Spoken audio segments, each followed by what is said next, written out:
Eloquent ادب کے ویور سے گزارش ہے کہ ہمارے چینل کے پلے لسٹ آپشن کو ایکسپلور کریں اور جتنے بھی آڈیو بکس کمپلیٹ ہو چکے ہیں جیسے داستان ایمن فروشوں کی، شمشیر بے نیام، آخری چٹان اور ایک بت شکن پیدا ہوا، فردوس ابلیس اور نیل بہتا رہا، اندلس کی ناگن، مارکہ کربلا، ان سب آڈیو بکس کو خود بھی سنیں اور زیادہ سے زیادہ شیئر کرنے کی کوشش کریں۔ یہی ہمیں سپورٹ کرنے کا بہترین طریقہ ہے۔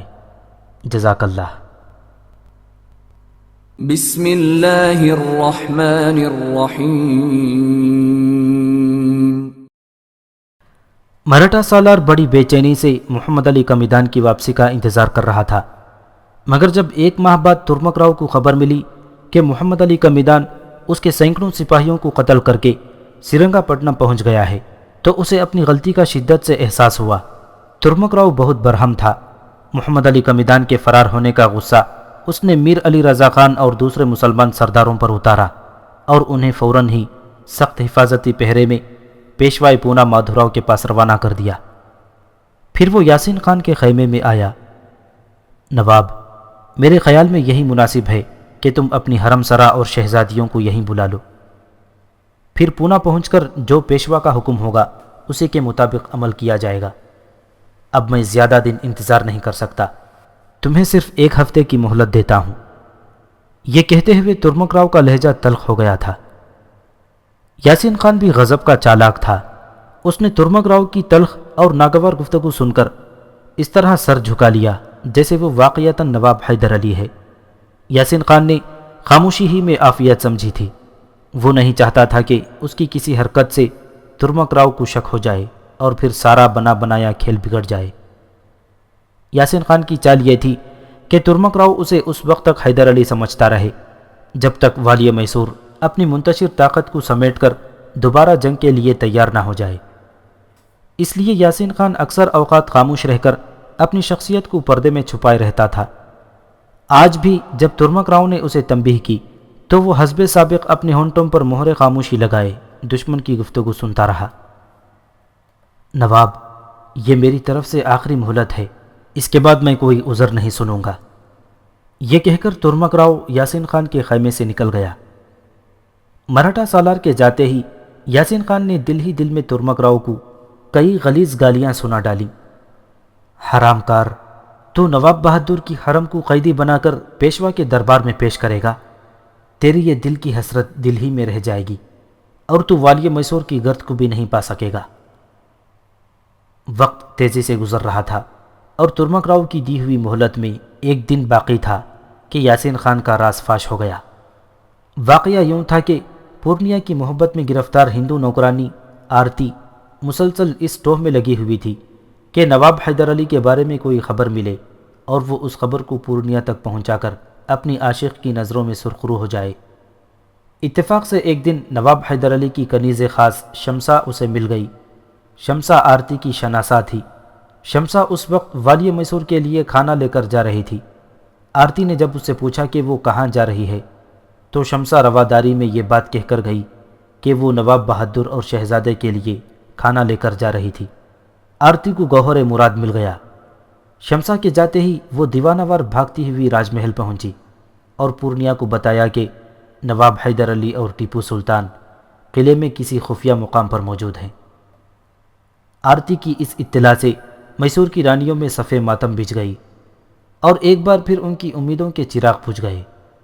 رانی لکشمما نے فوراً کرشن راؤ کو سری رنگناتھ کے مندر میں بھیجا اور پھر ایک ہندو پجاری یہ خبر لے کر ترمک راؤ کی اس فوج تک پہنچا جو دارالحکومت سے 15 میل کے فاصلے پر خیمہ زن تھی۔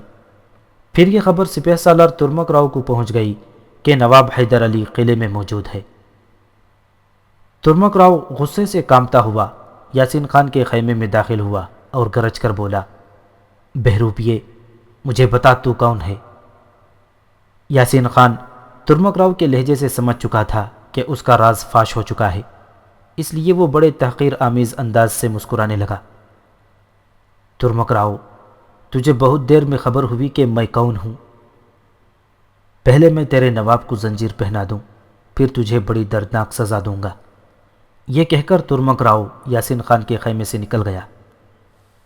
مراٹھا سالار عالم وحشت میں اپنے سر کے بال نوچ رہا تھا۔ افسوس، میں نے کیسا قیمتی وقت ضائع کر دیا، اور 1.5 ماہ تک ایک بہروپیے کو نواب حیدر علی سمجھتا رہا۔ پھر وہ شدید حالت غضب میں اپنا پورا لشکر سمیٹ کر سرنگا پٹنم کی طرف بڑھا اور دارالحکومت کا محاصرہ کر لیا۔ مرہٹوں نے کوہ گری گٹا پر قبضہ کر لیا اور وہاں سے قلعے پر گولہ باری کر رہے تھے، جس سے حیدر علی کی فوج کو سخت نقصان پہنچ رہا تھا۔ مجبوراً والی میسور نے کھلے میدان میں ترمک راؤ سے مقابلہ کرنے کا فیصلہ کیا۔ جب محمد علی قمیدان کو حیدر علی کے ارادے کا علم ہوا تو اس نے اجازت چاہی کہ پہلے اسے قسمت آزمائی کا موقع دیا جائے۔ نواب حیدر علی کی طرف سے اجازت ملتے ہی محمد علی قمیدان منتخب سپاہیوں کا ایک دستہ لے کر قلعے سے باہر نکلا۔ اس کے تمام سپاہی مرہٹوں کا لباس پہنے ہوئے تھے۔ محمد علی قمیدان گھنے جنگل سے نکل کر پہاڑی پر آیا اور مرہٹا سپاہیوں کو اطلاع دی کہ ترمک راؤ نے تازہ دم فوج بھیجی ہے، اس لیے وہ لوگ کچھ دن آرام کریں اور نئے سپاہیوں کو لڑنے کا موقع دیں۔ مرہٹوں نے اپنے ہم قوم سپاہیوں کو دیکھ کر مورچہ خالی کر دیا اور تھکن دور کرنے کے لیے پتھروں پر لیٹ گئے۔ محمد علی قمیدان نے بڑی آسانی سے بے خبر مرہٹوں کو موت کی نیند سلا کر گری گٹا کی پہاڑی پر قبضہ کر لیا۔ مگر دشمن کی ٹڑی دل فوج کا مقابلہ آسان نہیں تھا۔ مجبوراً رات ہی رات میں محمد علی قمیدان نے مرہٹوں سے چھینی ہوئی چھوٹی توپیں سرنگا پٹنم روانہ کر دیں، بڑی توپوں کو ناکارہ بنا دیا اور پہاڑی مورچہ بند توڑ کر خود بھی صبح ہوتے ہوتے دارالحکومت پہنچ گیا۔ نواب حیدر علی نے بڑے والہانہ انداز میں محمد علی قمیدان کا استقبال کیا۔ ترمک راؤ پہلے ہی محمد علی قمیدان کی طرف سے جلا بھونا بیٹھا تھا۔ جب اسے کری گٹا کی شکست کی خبر ملی تو مرہٹا سالار نے پنڈاری سواروں کو حکم دیا کہ وہ سرنگا پٹنم کے تمام نواحی علاقوں کو لوٹ کر اس طرح ویران کر دیں کہ حیدر علی تک کسی قسم کی رسد نہ پہنچ سکے۔ اتفاقاً 2 دن بعد ہی ہندوؤں کا ایک خاص تہوار آ گیا، جس میں 2 دریاؤں کے سنگم پر غسل کرنے کو بڑی سعادت سمجھا جاتا تھا۔ نتیجتاً ترمک راؤ اپنی تمام فوج لے کر دریائے کاویری کے 2 آبے پر نہانے کے لیے پہنچ گیا۔ اب اسے ریاست میسور کی خوش نصیبی ہی سمجھا جائے کہ نواب حیدر علی نے اپنی جنگی ضرورت کے تحت پہلے ہی سے یہاں ایک کمین گاہ تیار کر رکھی تھی۔ ترمک راؤ کے غسل کی خبر سن کر نواب حیدر علی ایک خصوصی دستے کے ساتھ اس کمین گاہ تک پہنچ گیا۔ دوسری طرف ٹیپو سلطان رات ہی سے اپنی فوج لے کر ایک خشک نالے پر بیٹھ گیا۔ گویا یہ ایک طویل و عریض اور قدرتی خندق تھی جس کا علم ترمک راؤ کو نہیں ہو سکا تھا۔ نواب حیدر علی نے محمد علی قمیدان اور پنڈاروں کی سربراہ غازی خان کو حکم دیا تھا کہ ترمک راؤ جیسے ہی دریائے کاویری کے سنگم پر پہنچے کسی تاخیر کے بغیر اس پر حملہ کر دیا جائے۔ اس زمانے میں پنڈاروں کی بہت کثرت تھی اور وہ ہر طرف پھیلے ہوئے تھے۔ ہر حاکم کے پاس ان کی ایک بے قاعدہ فوج ہوتی تھی۔ پنڈارے اپنی لوٹ مار کی وجہ سے بہت زیادہ شہرت رکھتے تھے، اس لیے جب کبھی جنگ ہوتی تو روپیہ دے کر ان کی خدمات حاصل کر لی جاتی تھیں۔ اس بار نواب حیدر علی نے بھی پنڈاروں کو منہ مانگی رقم دی تھی اور ان سے عہد لیا تھا کہ وہ ترمک راؤ کے لشکروں پر حملہ کرتے وقت اپنی روایتی مہارت سے کام لیں۔ ترمک راؤ اس صورتحال سے بے خبر کاویری کے سنگم پر پہنچا اور بلند آواز سے مذہبی اشلوک پڑھتا ہوا دریا میں اتر گیا۔ ترمک راؤ کی فوج اس کے پیچھے کھڑی پہرا دے رہی تھی کہ اچانک محمد علی قمیدان نے اس پر حملہ کر دیا۔ مرہٹوں کی دوسری بڑی فوج حفظ ما تقدم کے طور پر کچھ اور پیچھے تھی تاکہ ضرورت کے وقت وہ اگلے دستے کی مدد کو پہنچ سکے۔ جب فضا میں ہر طرف بندوقوں کی آوازیں گونجنے لگیں تو ترمک راؤ کی فوج کا یہ پچھلا دستہ اگلے دستے کی مدد کے لیے آگے بڑھا، مگر غازی خان کی پنڈارا فوج نے اسے راستے ہی میں روک لیا۔ اس وقت غازی خان کے ہمراہ صرف 100 سوار تھے۔ مرہٹوں کا غصہ بھڑک اٹھا اور انہوں نے پنڈاروں پر حملہ کر دیا۔ پنڈارے کچھ دیر تک تو بڑی پامردی کے ساتھ لڑے اور پھر ایکائک میدان سے بھاگ کھڑے ہوئے۔ مرہٹے سمجھے کہ واقعتاً پنڈاروں کو شکست ہو گئی، اس لیے وہ دشمن کا مکمل خاتمہ کرنے کی غرض سے پنڈاروں کے تعاقب میں آگے بڑھے۔ پنڈارے مرہٹوں کے ساتھ بڑا خوفناک کھیل کھیل رہے تھے۔ وہ مسلسل بھاگتے رہے اور اس جنگی چال سے بے خبر مرہٹے آنکھیں بند کر کے ان کا تعاقب کرتے رہے۔ یہاں تک کہ میدان جنگ سے مفرور پنڈارے اور ان کا تعاقب کرتے ہوئے مرہٹے اس کمینگاہ تک پہنچ گئے جہاں ٹیپو سلطان اپنا لشکر لیے دشمن کی گھات میں بیٹھا ہوا تھا۔ پھر جیسے ہی مرہٹا فوج ٹیپو سلطان کی زد پر آئی، ولی عہد سلطنت نے اپنی کمینگاہ سے نکل کر اس قدر زبردست حملہ کیا کہ مرہٹوں کے پاؤں اکھڑ گئے۔ پھر جب محمد علی کا میدان نے یہ اندازہ کر لیا کہ مرہٹا سپاہیوں کی بڑی تعداد اپنی سپہ سالار سے دور ہو گئی ہے، تو اس نے ترمک راؤ کی خاص محافظ دستے پر بھرپور حملہ کر دیا۔ عین اسی وقت دوسری طرف سے نواب حیدر علی اپنی کمینگاہ سے باہر نکلا۔ یہ منظر دیکھ کر مرہٹوں کی صفوں میں انتشار پھیل گیا اور پھر وہ شدید بدحواسی کے عالم میں فرار ہونے لگے۔ اس صورتحال سے فائدہ اٹھاتے ہوئے نواب حیدر علی کے سپاہیوں نے مرہٹا فوج پر گولے برسانا شروع کر دیے، جس سے دشمن کے نشان اور نقاروں کے ہاتھی مارے گئے۔ ترمک راؤ سوچ بھی نہیں سکتا تھا کہ جیتی ہوئی بازی اس طرح الٹ جائے گی۔ وہ اپنا غسل نامکمل چھوڑ کر دریا سے نکل آیا اور اس طرح گھوڑے پر بیٹھ کر فرار ہو گیا کہ اس کی بھیگی ہوئی دھوتی سے پانی ٹپک رہا تھا۔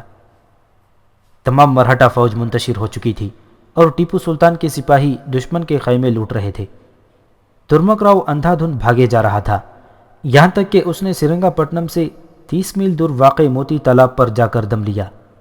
بے سر و سامانی کے باوجود اس جنگ میں حیدر علی کو نمایاں کامیابی حاصل ہوئی تھی۔ ہزاروں مرہٹے مارے جا چکے تھے اور 7000 کو قیدی بنا لیا گیا تھا۔ اس صورتحال کے پیش نظر ترمک راؤ میں اب اتنا حوصلہ باقی نہیں رہا تھا کہ وہ دوبارہ سرنگا پٹنم پر یلغار کر سکے۔ مجبوراً وہ اپنی فوج کو لے کر پائن گھاٹ اور بالا گھاٹ کی طرف چلا گیا۔ ترمک راؤ کچھ اس طرح حیدر علی کے علاقوں کو ویران کر رہا تھا کہ اس نے مویشیوں کے لیے گھاس تک باقی نہیں چھوڑی تھی۔ ترمک راؤ کے فرار ہوتے ہی نواب حیدر علی نے ٹیپو سلطان اور محمد علی کا میدان کو پائن گھاٹ کی طرف روانہ کر دیا۔ ٹیپو سلطان رائے کوٹا میں خیمہ زن تھا اور محمد علی کا میدان نے کرشن گیری میں قیام کر لیا۔ اچانک محمد علی کا میدان کو خبر ملی کہ ترمک راؤ کا خزانہ کنک دوری میں راستے سے جا رہا ہے۔ محمد علی رات کے وقت کرشن گیری سے نکل کر کوہ ماٹ کے دامن میں چھپ گیا۔ جب مرہٹوں کا خزانہ میدان سے گزر کر درائے کوہ میں داخل ہوا تو محمد علی نے ان پر حملہ کر دیا۔ مرہٹے اس اچانک حملے سے گھبرا کر بھاگ نکلے۔ 15-20 کے قریب محافظ سپاہی قتل کر دیے گئے اور تمام خزانہ محمد علی کا میدان کے ہاتھ آ گیا، جسے لے کر وہ کرشن گیری پہنچ گیا۔ جب اس واقعے کی خبر ترمک راؤ تک پہنچی تو اس نے اپنا خیمہ تیپور گھاٹ سے اٹھا کر قصبہ اوتال گیری میں قائم کر دیا۔ دوسرے دن محمد علی نے ٹیپو سلطان کو اطلاع دی کہ مرہٹا فوج اوتال گیری سے دھرما پوری پر حملہ کرنے والی ہے۔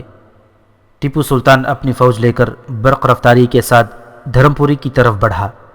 وہاں پہنچ کر ولی عہد سلطنت نے دیکھا کہ مرہٹے دھرم پوری کے اطراف میں لوٹ مار مچائے ہوئے ہیں اور لوٹ کا سامان گھوڑے پر لاد رہے ہیں۔ ٹیپو سلطان کی حکمت عملی یہ تھی کہ دھرم پوری روانہ ہونے سے پہلے اس نے مرہٹوں کا لباس پہن لیا تھا اور اپنے سپاہیوں کو بھی ایسے ہی لباس پہنا دیے تھے۔ اسی لباس سے ٹیپو نے فائدہ اٹھایا اور اپنے لشکر کے ساتھ خود مرہٹوں میں شامل ہو گیا۔ مرہٹے ٹیپو کی فوج کو بھی اپنی ہی فوج کا ایک حصہ سمجھ رہے تھے۔ پھر جب مرہٹے سارا سامان لاد کر آگے بڑھے تو ٹیپو نے عقب سے ان پر ایک زوردار حملہ کر دیا۔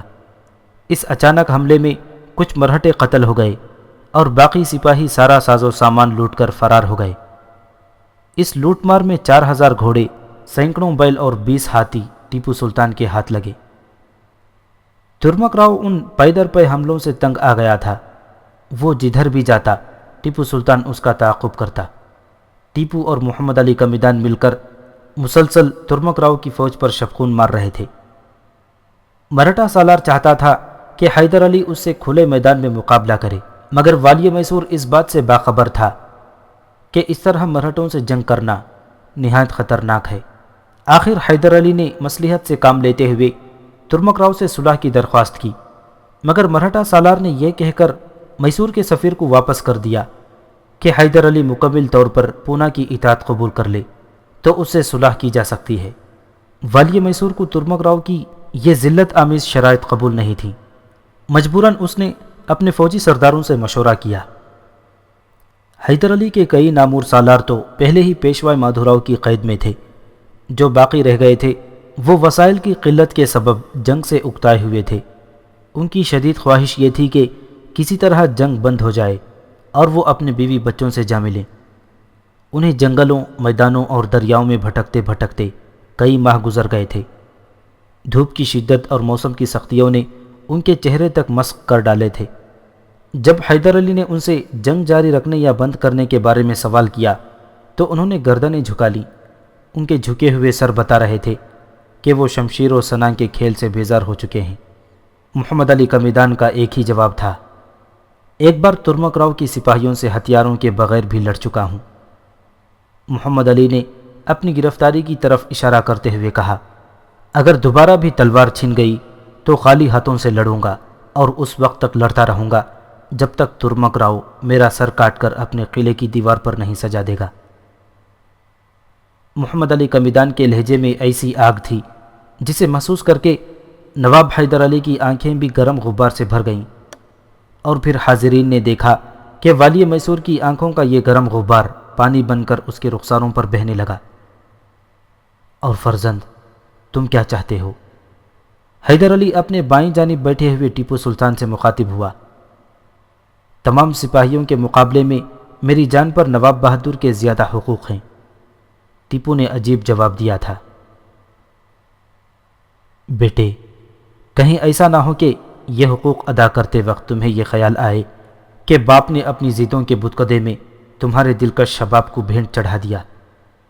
حیدر علی بڑے سنگین وقت میں اپنے 18 سالہ بیٹے کا امتحان لے رہا تھا۔ میری ایک ایک سانس آپ کی امانت ہے، یہ کہتے کہتے ٹیپو کی آنکھیں بھی چھلک اٹھیں۔ آپ خود ملاحظہ کر لیں گے کہ اس امانت کو لوٹاتے وقت میرے چہرے پر کیسی سرشاری ہوگی۔ خدا نہ کرے فرزند، خدا نہ کرے کہ باپ کے ہوتے ہوئے تیرے جسم پر ہلکی سی خراش بھی آئے۔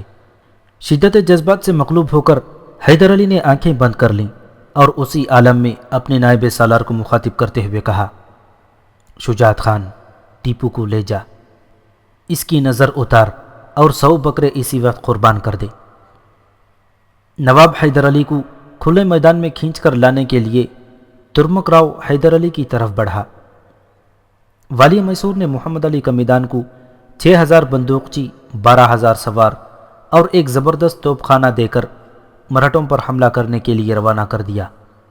محمد علی کورگ کے جنگلوں سے گزر کر حیدر نگر کی طرف بڑھا، مگر گھنے جنگلات کے سبب اسے توپ خانہ واپس کرنا پڑا۔ جب ترمک راؤ کو محمد علی کے آنے کی خبر ملی تو اس نے اس شاطر سپہ سالار کی سرکوبی کے لیے ایک بھاری لشکر بھیجا اور ساتھ ہی یہ اعلان بھی کرا دیا، جو شخص محمد علی کو زندہ گرفتار کرے گا یا اس کا سر کاٹ کر لائے گا وہ پیشوائے پونا کی طرف سے ایک گرام بار انعام کا مستحق قرار پائے گا۔ دونوں فوجوں کا مقابلہ ایک کھلے میدان میں ہوا اور محمد علی کا پلہ بھاری رہا، ہزاروں مرہٹے مارے گئے۔ دوسرے دن ترمک راؤ خود ایک بھاری توپ خانہ لے کر پہنچا۔ اس کی آنکھوں کے سامنے یہ بڑا خوفناک منظر تھا۔ محمد علی کا میدان نے تمام مقتول مرہٹوں کی لاشیں جمع کر کے ایک دیوار تیار کر لی تھی اور اسی کی آڑ سے اس کے سپاہی دشمن پر گولیاں برسا رہے تھے۔ اپنے سپاہیوں کی لاشوں سے بنی ہوئی دیوار دیکھ کر ترمک راؤ کی آنکھوں میں خون اتر آیا۔ شام تک معمولی لڑائی ہوتی رہی۔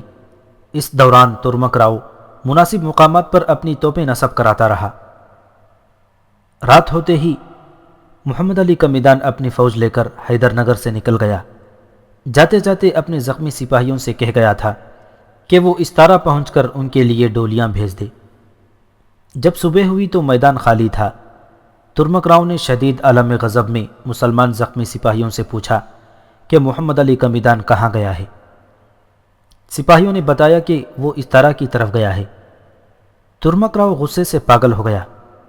محمد علی کا میدان اس بار پھر اسے چکر دے گیا تھا۔ ترمک راؤ دن بھر اپنے توپ خانے کو جمع کرتا رہا، پھر رات بھر وہ محمد علی کے تعاقب میں بڑھتا رہا۔ استارا پہنچ کر ترمک راؤ کو معلوم ہوا کہ وہ ایک مرتبہ پھر محمد علی کا میدان کے فریب کا شکار ہو گیا ہے۔ یہاں میسور کے کسی سپاہی کا نام و نشان تک نہیں تھا۔ محمد علی کا میدان نے بڑی ہوشیاری سے مرہٹوں کی فوج کو کئی حصوں میں بانٹ دیا تھا، اور اسے یہ بھی معلوم تھا کہ مرہٹا فوج کا بڑا حصہ رائے پٹنا ندی کے کنارے خیمہ زن ہے، اس لیے استارا کا بہانہ کر کے سیدھا ماگڑی کے جنگل پہنچا، جہاں شہزادہ ٹیپو سلطان پہلے سے موجود تھا۔ محمد علی نے ٹیپو کے ساتھ مل کر مرہٹا فوج پر کئی شب خون مارے، جن کے نتیجے میں بہت سا سامان اس کے ہاتھ آیا۔ چند روز بعد نواب حیدر علی بھی اپنی فوج لے کر ان دونوں سے آ ملا۔ والی میسور نے ماگڑی کے جنگل پہنچتے ہی ایک نئی چال چلی۔ ترمک راؤ کی فوج سے چھینے ہوئے بیلوں کے علاوہ حیدر علی نے اطراف سے 10,000 بیل جمع کیے اور پھر ان کے سینگھوں پر کپڑا لپیٹ کر اسے تیل سے بھگو دیا۔ پھر آدھی رات کے قریب حیدر علی کی فوج نے مرہٹا لشکر کا محاصرہ کر لیا اور بیلوں کے سینگھوں میں آگ لگا کر انہیں دشمن کے خیموں کی طرف ہانک دیا گیا۔ آگ کی گرمی سے پریشان ہو کر بیل چاروں طرف دوڑنے لگے۔ نیند کے خمار سے بوجھل مرہٹے یہ صورتحال کو سمجھنے بھی نہیں پائے تھے کہ آگ کی تپش سے بے حال جانور دشمن کے لشکر میں گھس گئے ہیں۔ پھر دیکھتے ہی دیکھتے مرہٹوں کے خیموں نے بھی آگ پکڑ لی۔ عجیب وحشت کا سا سامان تھا۔ مرہٹوں کے بیلوں، گھوڑوں اور ہاتھیوں نے بھی اپنی رسیاں توڑوا لیں اور ہر طرف بھاگنے لگے۔ اس کشمکش میں سینکڑوں مرہٹے سپاہی خوفزدہ جانوروں کے پیروں میں آ کر کچلے گئے۔ جب یہ جنگی ناٹک اپنے عروج کو پہنچ گیا تو حیدر علی کے سپاہیوں نے جنگل کی آڑ میں گولیاں برسانا شروع کر دیں۔ مرہٹوں پر قیامت ٹوٹ پڑی تھی۔ کسی کی سمجھ میں نہیں آ رہا تھا کہ وہ کیا کرے۔ توپیں لے جانے کے لیے بار برداری کے جانور نہیں تھے، اس لیے مرہٹے اپنا سب سے زیادہ قیمتی اسلحہ چھوڑ کر بھاگ کھڑے ہوئے۔ فرار ہونے والوں میں ترمک راؤ بھی تھا۔ صبح جب اس نے 10 میل کے فاصلے پر قیام کیا تو اس کے پاس چند ہزار سپاہیوں کے علاوہ کچھ نہیں تھا۔ نواب حیدر علی کی جنگی چالوں نے 2 لاکھ سے زیادہ سپاہیوں پر مشتمل لشکر کو تباہ و برباد کر ڈالا تھا۔ ترمک راؤ نے فوری طور پر ایک برق رفتار قاصد بھیج کر پونا سے مدد طلب کی۔ اسی دوران پیشوا مادھوراؤ کا انتقال ہو گیا اور تخت نشینی کے لیے نارائن راؤ اور گھوبا میں کشمکش شروع ہو گئی۔ نواب حیدر علی نے اس صورتحال سے پورا فائدہ اٹھایا اور 36 لاکھ روپے کی ادائیگی کا وعدہ کر کے ترمک راؤ سے صلح کر لی۔ ترمک راؤ بھی پونا کے بگڑتے ہوئے سیاسی حالات اور اپنی عسکری قوت کی کمزوری کے باعث اس صلح کے لیے مجبور تھا۔ تسخیر میسور کا خواب دیکھنے والا اپنے ہزاروں سپاہیوں کو زمین کی خوراک بنانے کے بعد ناکام و نامراد واپس چلا گیا۔ یہ جنگ 1770 عیسوی میں شروع ہوئی تھی اور 1774 عیسوی میں اس کا خاتمہ ہوا۔ اس 5 سال کے طویل عرصے میں نواب حیدر علی کئی بار ڈوبا اور کئی بار ابھرا، یہاں تک کہ اس کی موت کی خبریں بھی عام ہو گئی تھیں۔ پھر جب ترمک راؤ پونا واپس جا رہا تھا تو بیک وقت نواب ارکاڈ، نظام دکن اور میسور کی رانیوں کے گھروں میں حسرت و ارمان کا دھواں اٹھ رہا تھا۔ آگ اور خون کے دریاؤں سے گزرنے کے بعد حیدر علی نے میسور کی تعمیر نو کا آغاز کیا۔ اس کے ساتھ ہی اس نے بیگمات کی خواہش پر ٹیپو سلطان کی شادی کے فریضے سے بھی سبکدوش ہونا چاہا۔ اب ولی عہد سلطنت 22 سال کا ہو چکا تھا۔ حیدر علی کے مقرر کردہ جاسوس ٹیپو کی ایک ایک لمحے کی خبر رکھتے تھے۔ تمام جاسوسوں کی ایک ہی اطلاع تھی کہ ولی عہد سلطنت کو رقص و سرور اور شراب نوشی سے دور کا واسطہ بھی نہیں تھا۔ حیدر علی سے مایوس ہو کر میسور کی رانیوں نے ٹیپو سلطان کو گمراہ کرنا چاہا، مگر ولی عہد سلطنت نے ان توبہ شکن فتنوں کی طرف آنکھ اٹھا کر بھی نہیں دیکھا۔ کرشن راؤ نے کئی خوبصورت ہندو کنیزیں محض اس لیے حرم سرا میں داخل کی تھیں کہ وہ کسی نہ کسی طرح ٹیپو کو اپنے حسن کا اسیر بنا لیں، مگر کرشن راؤ اپنے اس منصوبے سے بری طرح ناکام رہا۔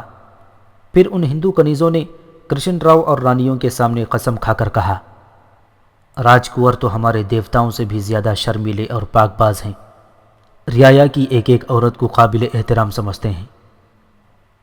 جب سریتا جیسی توبہ شکن حسن رکھنے والی لڑکی اس کے دل میں کوئی حشر نہ اٹھا سکی تو پھر کرشن راؤ کی بھیجی ہوئی کنیزوں کی کیا حیثیت تھی؟ حیدر علی کی سخت نگہداشت اور سید اکرام بخاری کی تربیت نے اسے عہد شباب کے تمام ہنگاموں پر قابو پانا سکھا دیا تھا۔ دولت و اقتدار کی کثرت اور قدم قدم پر دی جانے والی دعوت گناہ کے باوجود ٹیپو نے انتہائی پارسائی کی زندگی بسر کی تھی۔ جسم تو کجا، اس نے اپنی آنکھ کو بھی گناہ سے آلودہ نہیں ہونے دیا تھا۔ بظاہر وہ میسور کا ولی عہد سلطنت تھا اور ایک جانباز سپاہی تھا، مگر درپردہ اس کی زندگی کسی ولی سے کم نہیں تھی۔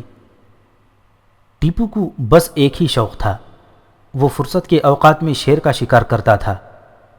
کئی مواقع پر وہ شدید زخمی بھی ہوا تھا، لیکن اس نے حیدر علی کی سخت ہدایت کے باوجود اپنی یہ تفریح ترک نہیں کی تھی۔ اس کے علاوہ ٹیپو نے اپنا عجائب خانہ بھی قائم کیا تھا، جس میں مختلف نسلوں کے شیر بھی موجود تھے۔ وہ روزانہ شیروں کو دیکھنے جاتا اور کبھی کبھی اپنے ہاتھوں سے شیروں کو ان کی غذا فراہم کرتا۔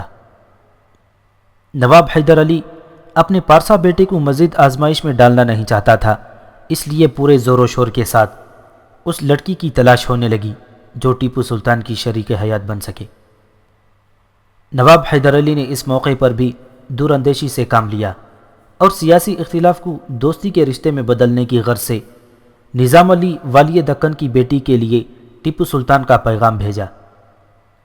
نظام دکن نے اس پیغام کو بڑی حیرت سے دیکھا، مگر اس کے وزیر اعظم رکن الدولہ اور مصاحب خاص میر عالم نے ہنگامہ کھڑا کر دیا۔ حضور، وہ کم ذات اس قابل نہیں کہ آپ کے خاندان عالیہ سے اتنا نازک رشتہ قائم کر سکے۔ نظام دکن مسکرانے لگا۔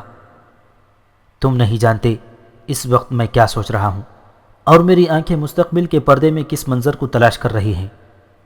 یہ کہہ کر نظام علی نے اپنی آمادگی کا اظہار کر دیا اور اس کے ساتھ ہی اپنے چند قریبی افراد کو بھی سرنگا پٹنم روانہ کر دیا۔ ان لوگوں کو ہدایت کی گئی تھی کہ وہ قریب رہ کر ٹیپو سلطان کی عادات و اطوار کا مشاہدہ کریں۔ اس غیر سرکاری وفد میں حیدرآباد کے چند نامور مصور بھی شامل تھے۔ مختلف زاویوں سے ٹیپو سلطان کی تصویریں بنانے کی ذمہ داری انہی مصوروں کو سونپی گئی تھی۔ نظام دکن نے حیدر علی کے نام مختصر خط لکھا: میں اس رشتے پر غور کرنے کے لیے تیار ہوں، تم اپنے بیٹے ٹیپو کی ایک تصویر ارسال کرو۔ میں ولی عہد سلطنت کی شخصیت کا غائبانہ جائزہ لینا چاہتا ہوں۔ اگر اتفاق سے ٹیپو کی کوئی تصویر موجود نہ ہو تو میرے مصوروں سے کام لو۔ نظام دکن کے اس اقدام کو سرنگا پٹنم میں پسندیدہ نظروں سے دیکھا گیا۔ حمیدہ خاتون نے اس رشتے کی شدید مخالفت کرتے ہوئے کہا: وہ میری چچا زاد بہن ہے اور میں اپنی بد مزاج و مغرور بہن کو خوب جانتی ہوں۔ شہزادے ٹیپو سے اس کا کوئی جوڑ نہیں۔ نواب حیدر علی اور بیگمات نے حمیدہ خاتون کی اس مخالفت کو ذاتی دشمنی کا رد عمل سمجھ کر نظر انداز کر دیا۔ یہ رشتہ تقریباً طے ہو گیا تھا، مگر ٹیپو سلطان کے ایک جملے نے سارا کھیل بگاڑ دیا۔ شہزادے، حضور نظام نے آپ کی ایک تصویر طلب کی ہے۔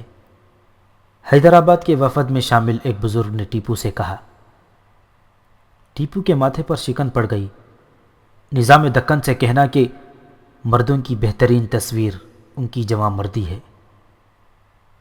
حیدر علی نے بڑی حیرت سے اپنے بیٹے کا جملہ سنا اور مسکرانے لگا۔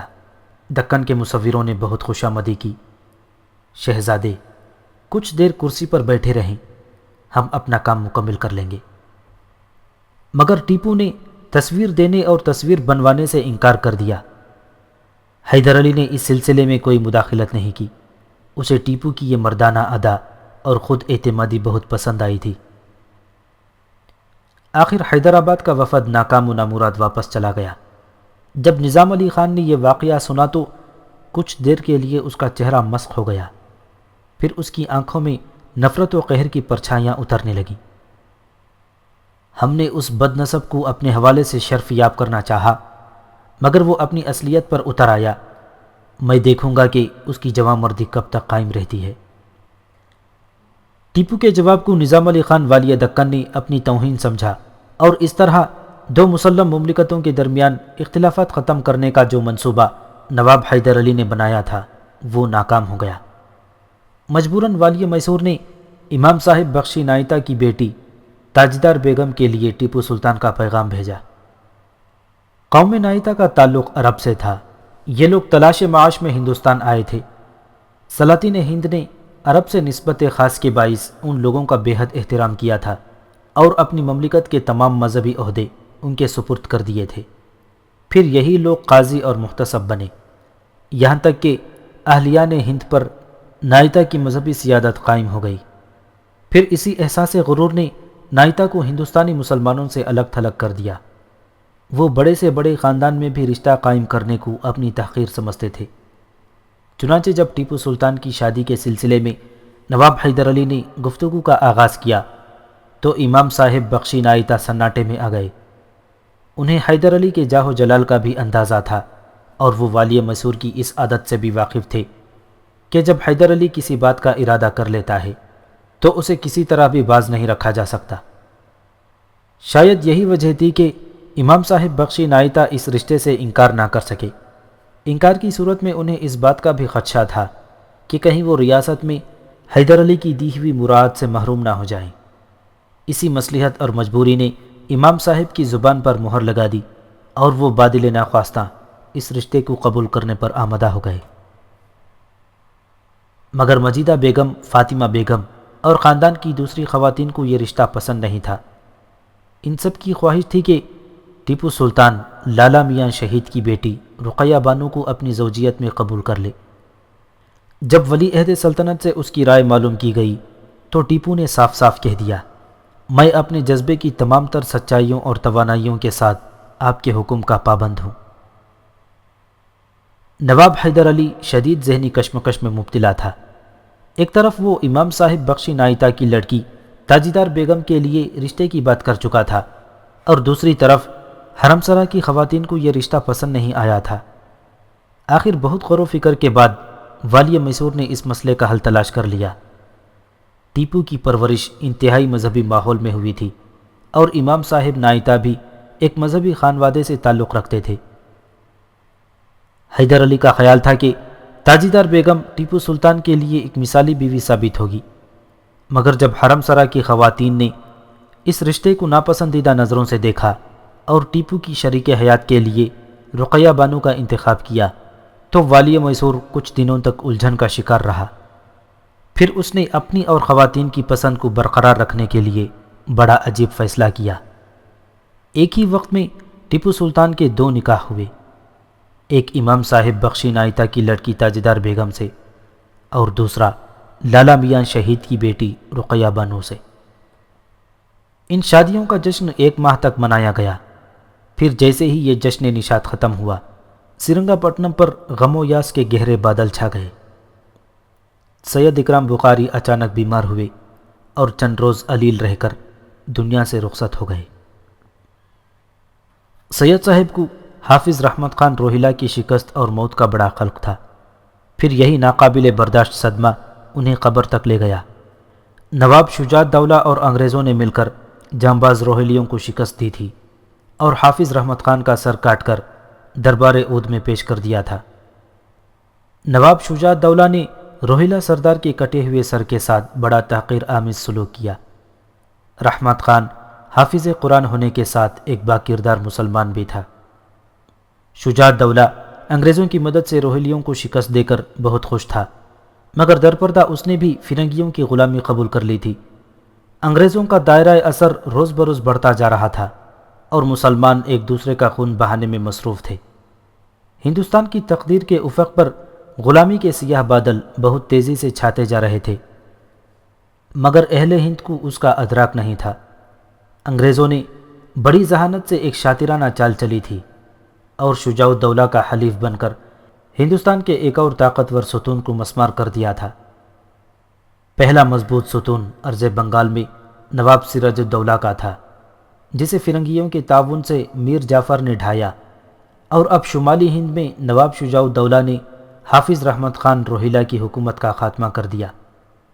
انگریزوں کی سیاست کا ایک ہی اندازہ تھا کہ وہ مسلمان کو مسلمان سے اور ہندو کو ہندو سے لڑاتے تھے۔ جیتنے والا سمجھتا کہ فرنگی اس کے دوست ہیں، اور انہی کے تعاون سے ان کے اقتدار کو بقا حاصل ہو گئی۔ مگر نفس پرستی اور خود غرضی کے اس طوفان میں ہندوستان کے نوابوں اور راجاؤں کو اندازہ ہی نہیں تھا کہ انگریز کسی کے دوست نہیں ہیں، وہ صرف سیاست کے غلام ہیں۔ پھر جب حافظ رحمت خان روہیلا کی شکست کی خبر سرنگا پٹنم پہنچی تو سید اکرام بخاری کے سینے میں درد کی ایک تیز لہر اٹھی اور وہ اپنا دل پکڑ کر بیٹھ گئے۔ پھر درد نے اس قدر شدت اختیار کی کہ سید صاحب کو اپنے بستر پر دراز ہونا پڑا۔ ان کا بستر ہی کیا تھا، فرش خاک پر بچھی ہوئی ایک پرانی چٹائی تھی۔ حیدر علی کو سید صاحب کی بیماری کی خبر ملی تو وہ ٹیپو سلطان اور شجاعت خان کے ہمراہ ان کی عیادت کو حاضر ہوا۔ ریاست کا بہترین طبیب بھی والی میسور کے ساتھ تھا۔ سید صاحب، کیسی طبیعت ہے؟ نواب حیدر علی کا لہجہ بہت اداس تھا۔ ہم فقیروں کی طبیعت ہی کیا ہے، ہر موسم میں خوش رہتے ہیں۔ سید صاحب کے الفاظ میں وہی زندگی اور توانائی تھی، مگر چہرے پر موت کی زردی صاف نظر آ رہی تھی، اور لہجہ اتنا شکستہ تھا کہ بمشکل چند الفاظ ہی ان کی زبان سے ادا ہو سکے تھے۔ نواب حیدر علی نے طبیب خاص کو اشارہ کیا۔ طبیب خاص ادب سے جھکا اور اس نے سید صاحب کی نبض دیکھنے کے لیے ہاتھ بڑھایا۔ کیوں اپنا وقت برباد کرتے ہو میاں؟ سید صاحب رک رک کر بول رہے تھے۔ مجھے جینے کی خواہش بھی نہیں اور میرا وقت بھی پورا ہو چکا ہے۔ ریاست کے دوسرے بیماروں کی خبر لو، ان کی طرف دیکھو، مجھ سے زیادہ تمہاری توجہ کے وہ مستحق ہیں۔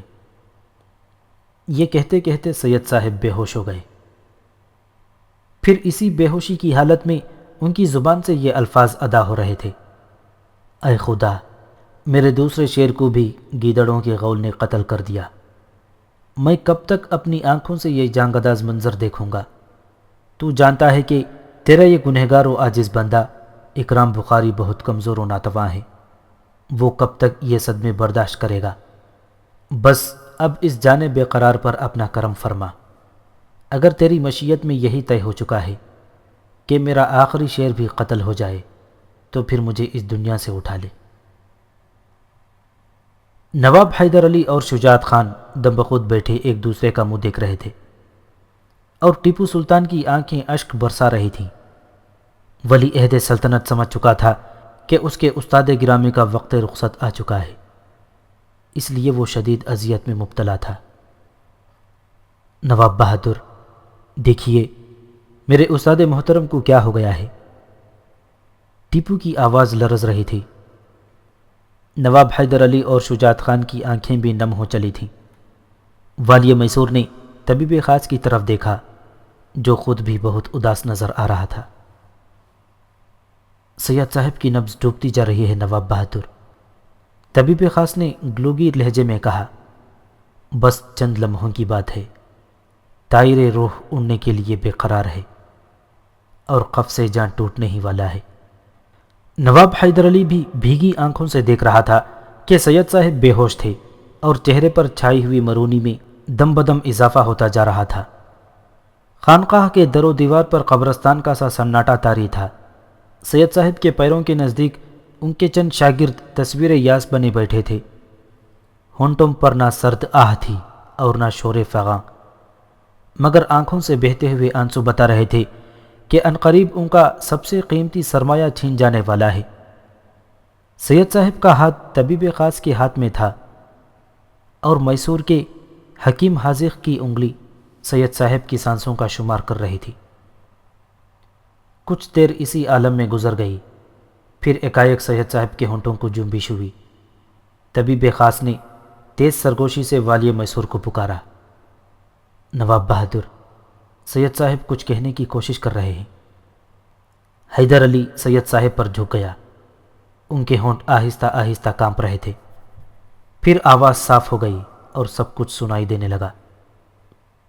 اے بد نصیب ہندوستان، تو نے اپنے محافظوں کو قتل کر ڈالا اور دشمنوں کو سینے سے لگا لیا۔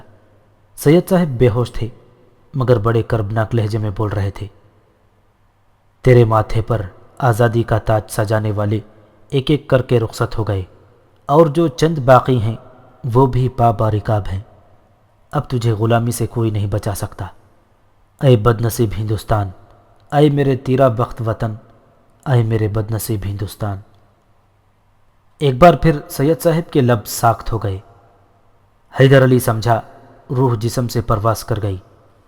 والی میسور کے ہونٹوں سے آہ سرد نکلی، مگر طبیب خاص نے نواب کو بتایا کہ ابھی نبض چل رہی ہے پھر آخری بار سید صاحب کے ہونٹوں کو جنبش ہوئی، اپنے اسی پرجلال لہجے میں کلمہ شہادت پڑھا اور ہمیشہ کے لیے خاموش ہو گئے۔